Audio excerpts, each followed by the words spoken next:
नमस्कार दोस्तों, मैं पूजा और बहुत अच्छी हूँ, खुश हूँ। जैसे कि मैंने लास्ट वीडियो में बात की तो मैं ऐसे ही थोड़ा सा एक्सटेंड करूँगी। देखिए, हमने बात की थी क्लीन माइंड और आपका अ, स्वस्थ शरीर और आपका तीसरा आपका शांत मन।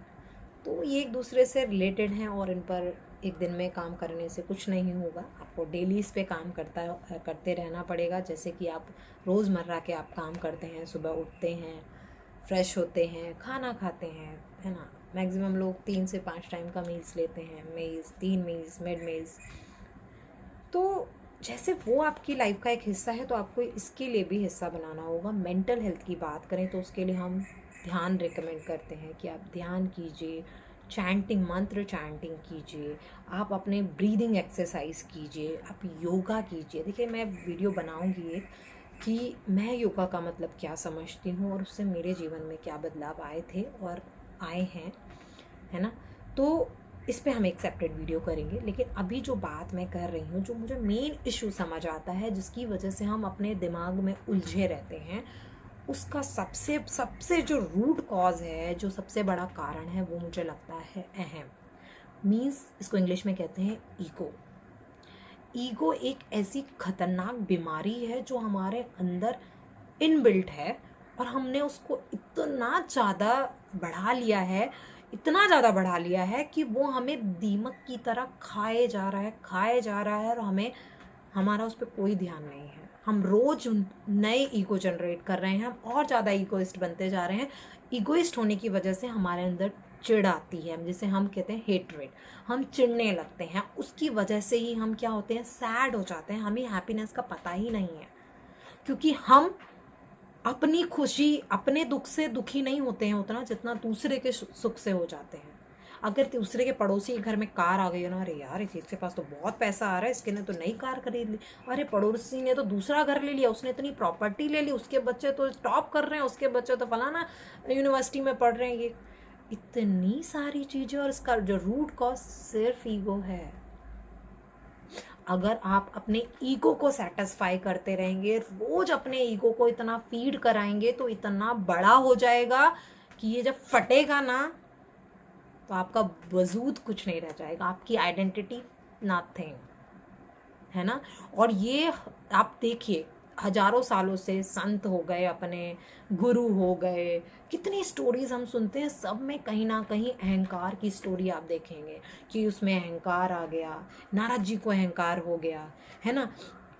कभी ये राक्षसों की हमने इतनी कहानियां हैं, उन्हें अपने बल का अहंकार हो जाता, तपस्या का अहंकार हो जाता था, किसी गुरु को अपने आदर के लिए कि मेरा आदर नहीं किया, है ना। विश्रवा ऋषि की बात सुनते हैं हम, कितने वो खतरनाक ऋषि थे, गुस्सा करते थे, है ना।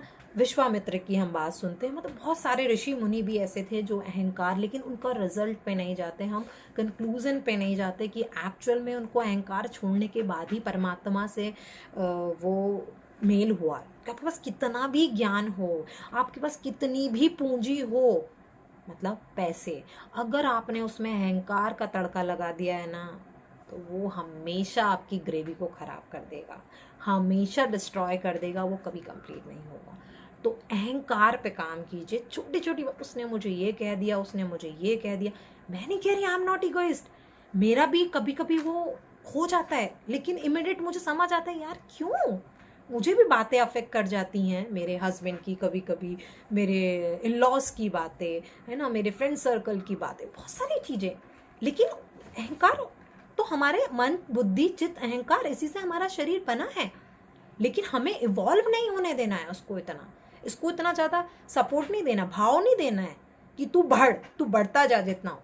नहीं, हम जितना ज़्यादा ग्राउंडेड रहेंगे, और ग्राउंड पे रह के अपना काम करना है, अपने कर्मा करने, बट अहंकार को नहीं आगे बढ़ने देना। मीन्स ठीक है, किसी का अगर अच्छा देखें तो बोले बहुत बहुत शुभकामनाएं।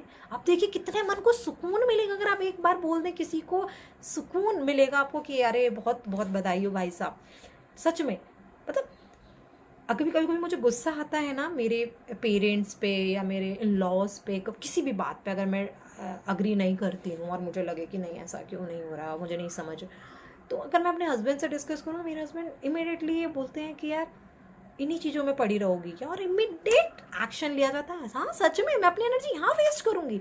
अरे ठीक है, बड़े हैं, उन्होंने कुछ बोल दिया तो क्या हो गया, इट इज़ ओके। आप इनिशिएटिव ले लीजिए, आगे बढ़ के बात कीजिए उनसे।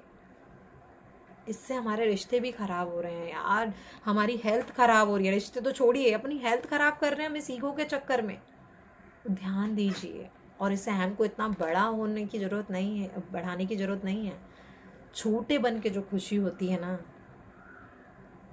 वो एक अलग ही होती है। आप वैसे भी, हम लोग वैसे भी कुछ नहीं है इस ब्रह्मांड में, हम एक चींटी की बराबर भी नहीं है ना? तो इतना अहंकार किस बात का? होपफुली आपको मेरी बातें समझ आई हो तो प्लीज़ थोड़ा सा मनन कीजिए और ध्यान कीजिए इस पर कि हमें क्या करना है क्या नहीं। Thank you guys, thank you for watching.